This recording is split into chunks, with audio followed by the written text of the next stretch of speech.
Meus amigos, boa tarde. Para os que me conhecem, eu sou dirigente de uma empresa, de uma entidade ligada aos sistemas de previdência. E ao longo desses anos que eu tenho atuado em defesa das pessoas que fazem parte desses sistemas previdenciários, eu tenho tido contato com muita gente especializado na área, mas não é possível tratar de sistema previdenciário sem que se trate da coisa como um todo, porque uma é consequência de outra. Então eu resolvi fazer esse vídeo, acho que vai ficar um pouco longo, eu vou tratar de vários assuntos que talvez eu não saiba como publicar, talvez eu tenha que dividir em partes, isso e aquilo, depois eu vou ver como é que se coloca no YouTube.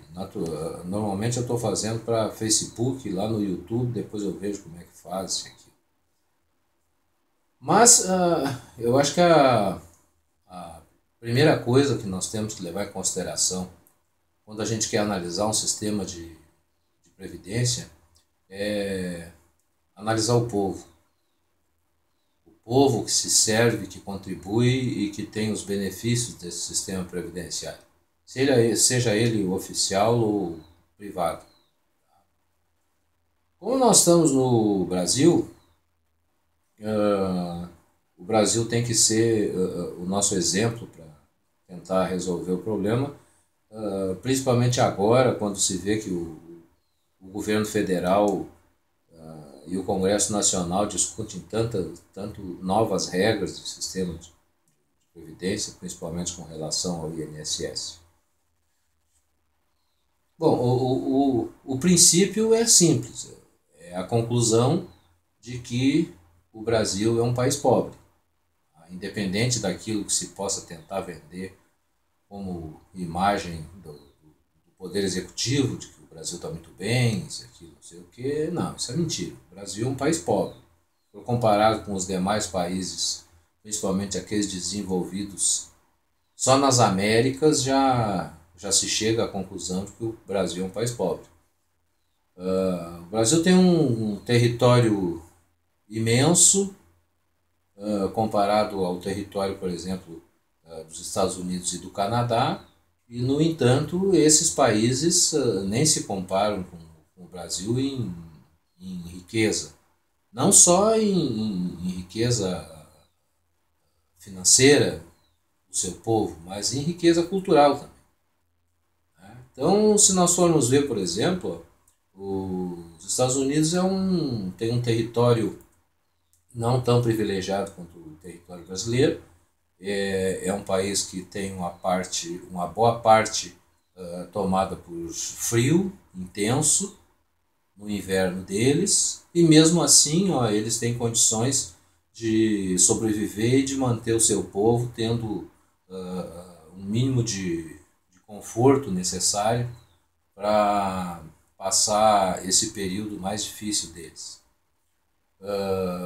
Eles têm as culturas de inverno deles, o trigo principalmente, né? Eles plantam lá, nas regiões onde é possível plantar, porque, e vejam bem, naquela região onde é mais fria, onde se acumula gelo e tal coisa, não é possível plantar nada, não tem planta que resista a gelo. Né? Então, mesmo assim, eles conseguem ter uma economia muito melhor do que a nossa. O Canadá, mais acentuado ainda a questão do frio. Né?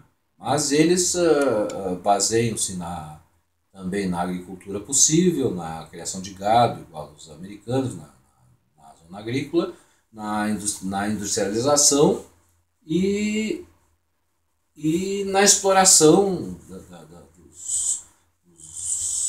das riquezas minerais. O Canadá se baseia muito nisso. E assim consegue dar um padrão de vida muito melhor para a sua população do que para a população brasileira. Nós aqui somos o que somos. Tá? Uma coisa que chama a atenção nessa questão por exemplo, as regiões mais desenvolvidas do Brasil, tá? Curiosamente, são as regiões desenvolvidas pelos imigrantes alemães, italianos e japoneses. Os Estados Unidos também foi colonizado por ingleses e franceses, com a colônia italiana também muito, muito presente, né, no território americano e muito presente no desenvolvimento da economia americana. O Canadá praticamente é um país que se dividiu numa parcela de colonização francesa menor, mas numa parcela de colonização inglesa muito maior. Então, por aí já se tem um parâmetro. Né? O que acontece? A colonização brasileira foi basicamente portuguesa e espanhola, e se a gente for procurar pelo mundo, não vai se encontrar nenhum país português ou espanhol rico. Não tem. As potências são basicamente alemãs, italianas, japonesas e alguns outros povos que se desenvolveram muito bem também. Tá? Mas sejamos conscientes naquilo que se diz. Temos que admitir certas coisas. Colonização portuguesa e espanhola no mundo se mostrou um fracasso. Por quê? Isso tem a ver com o povo. Tem a ver com o povo, com a mentalidade do povo. Bom,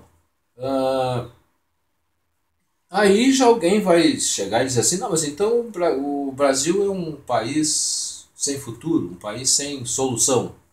Tá? Eu acredito que sim. Sinceramente, para mim o Brasil é um país sem solução.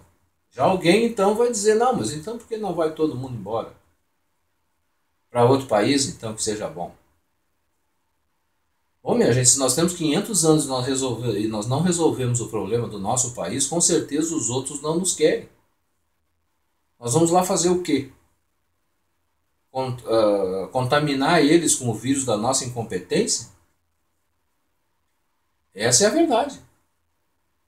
E se pergunte ao povo americano, ao povo canadense, os países europeus mais desenvolvidos, por exemplo, se eles querem a população brasileira. Talvez queiram, mas se a gente entregar o território para que eles possam fazer aqui a coisa certa que nós não fizemos.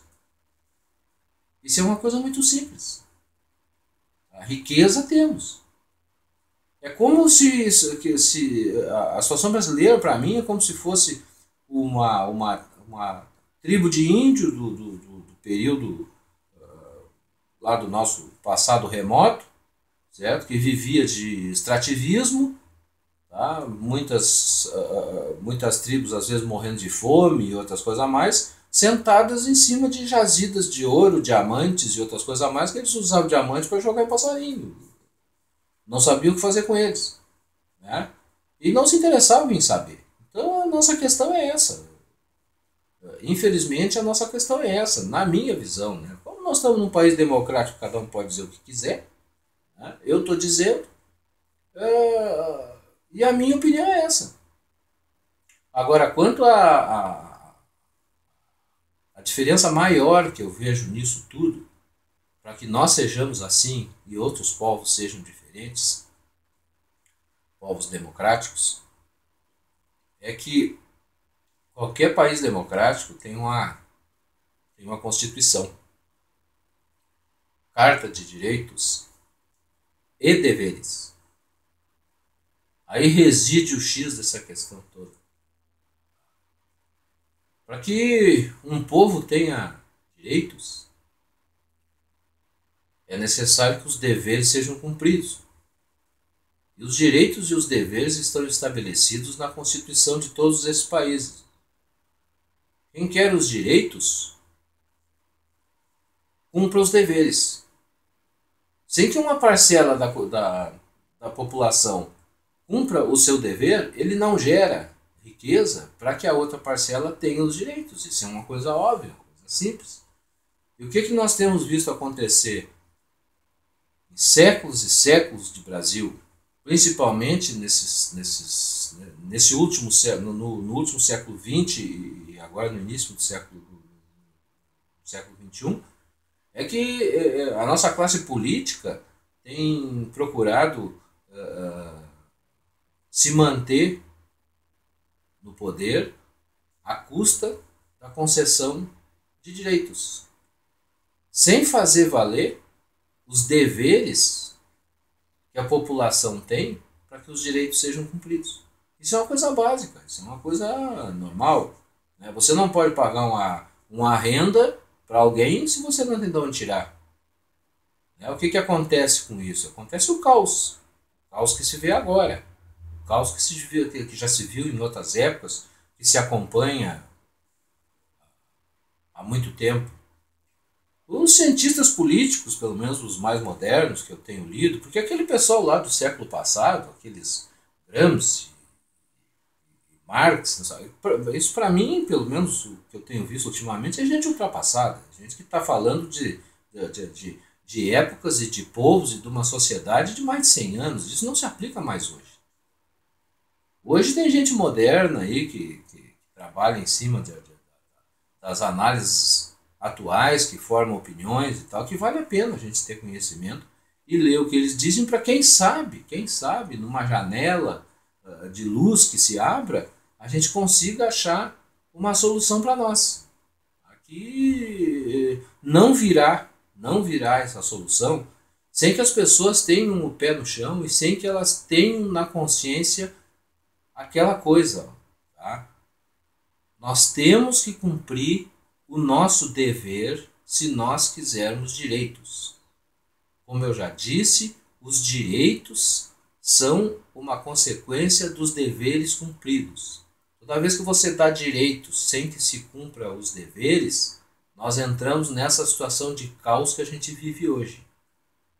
É dívida que não para de aumentar, é inflação que surge. Por quê? Porque os interesses eleitorais e eleitoreiros dessa classe que nos domina, essa classe política que nos domina, se sobrepõem ao bom senso daquilo que se faz de correto dentro de uma sociedade para que essa sociedade viva melhor. A sociedade tem que produzir para colher os frutos, ela tem que plantar, certo? O que acontece aqui, hoje, é que todo mundo quer ir na árvore colher a laranja e ninguém quer plantar e nem cuidar do pé. Infelizmente é assim. E lá fora, nós temos uma visão nossa, como povo. Nós aqui achamos isso, o Brasil é o país do futuro, o Brasil tem isso, o Brasil tem aquilo, tal coisa. Mas o povo, a consciência do povo, a forma como o povo se comporta no seu dia a dia, na forma de conduzir a sua vida, é que talvez seja o grande motivo para que os países desenvolvidos não nos queiram.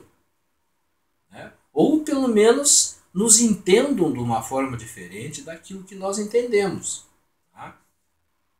É bem provável que eles imaginem assim, bom, eles têm 500 anos, nós temos 500 anos. Tá? Nós fizemos aquilo que fizemos, somos muito mais desenvolvidos do que eles em todos os aspectos. Tá? Eles não fizeram, eles não conseguiram, nós conseguimos, nós estamos muito melhor. Agora, o que pensar de um povo, tá, que faz um processo de impeachment de um presidente por ladrão e depois coloca e recoloca esse mesmo presidente como seu representante no Senado da República? Quer dizer, em qualquer país decente do mundo, uma pessoa dessa seria banida do cenário político. Certo? Afinal de contas, sofreu um impeachment por ladrão. Por outro lado, eles não devem entender, por exemplo, como é que a gente mantém no Congresso Nacional alguém como o Paulo Maluf condenado lá fora que não pode nem sair Quer dizer, isso aí dá a identidade de um povo, conceitua um povo lá fora. Um conceito que a gente mesmo, muitas vezes, não se preocupa em fazer a análise, o nosso meia-culpa, onde é que nós erramos. Agora, querer que os outros pensem a nosso respeito a mesma coisa que nós pensamos é praticamente impossível, porque os exemplos que nós damos para que nós tenhamos um conceito negativo lá fora é, é por demais realista, é claro demais. Então, o que nós podemos fazer?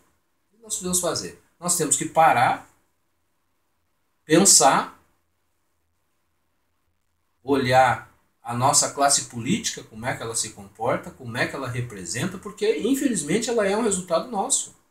Quer queiramos ou não, aquilo que está acontecendo hoje, o partido que está lá, o partido que esteve lá, que não fez muito diferente, o anterior que também não fez muito diferente, eles são resultado nosso.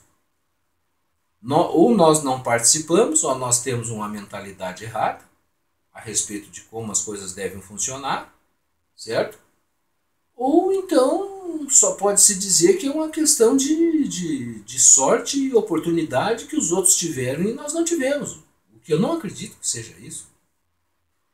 Infelizmente, nós temos que ter os pés no chão. Tá? Se existe uma classe política fazendo alguma coisa errada, essa classe política foi lá colocada por nós. Não adianta nós queremos reclamar, nós temos que tentar mudar a coisa e encarar as coisas como elas realmente são, não como a gente gostaria que fosse. Né? Todo mundo quer ter, eu quero ter um conceito que todo mundo diga que eu sou uma pessoa perfeita, que eu sou ótimo, que eu sou isso, que eu sou aquilo, que eu sou aquele outro. Entendeu? Eu gostaria disso e talvez eu até ache isso ao meu respeito, digamos que fosse assim, certo? Mas o que os outros pensam? Me preocupa o que os outros pensam, eu acho que é o que mais devia preocupar. Quando a gente vê o conceito dos outros, tá, a seu respeito, é a hora de fazer a sua análise e o meia-culpa para saber até que ponto nós temos culpa e onde nós podemos mudar para fazer com que a coisa seja melhor, para que a gente seja uma pessoa melhor. Com relação ao país é a mesma coisa. Se o seu povo parar e pensar, tá, como as coisas devem ser feitas e passar a fazer as coisas corretas, em pouco tempo nós teremos uma sociedade transformada, tá, que virá em benefício de todos. Essa é a primeira parte, é a primeira opinião que eu queria dar.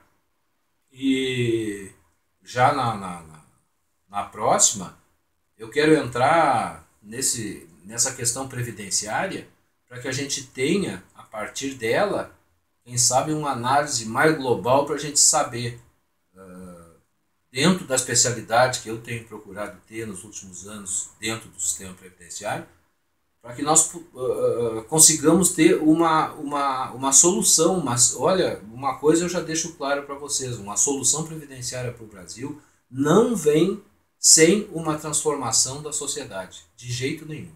Certo? Não existe fórmula milagrosa que qualquer governo possa fazer, 85, 95, fator previdenciário, mais isso, mais aquele outro. Isso não existe. Tá? Isso é dar remédio para dor para quem está muito mal. É dar morfina para quem está morrendo. Certo? Isso não vai resolver. Nós temos que atacar o mal. Tá? Aquele que está doente vai ter que atacar a doença, certo? E a coisa tem que avançar de maneira que possamos voltar lá atrás, onde a pessoa adquiriu aquela doença, onde ela viveu de forma errada para contrair aquela doença, para desenvolver aquela doença, certo? E chegar numa fase terminal, que é a situação que nós estamos vivendo hoje. Tá? Então, esse primeiro vídeo eu encerro por aqui. E no próximo vamos tentar discutir a coisa de uma maneira um pouco diferente. Tá certo? Até mais.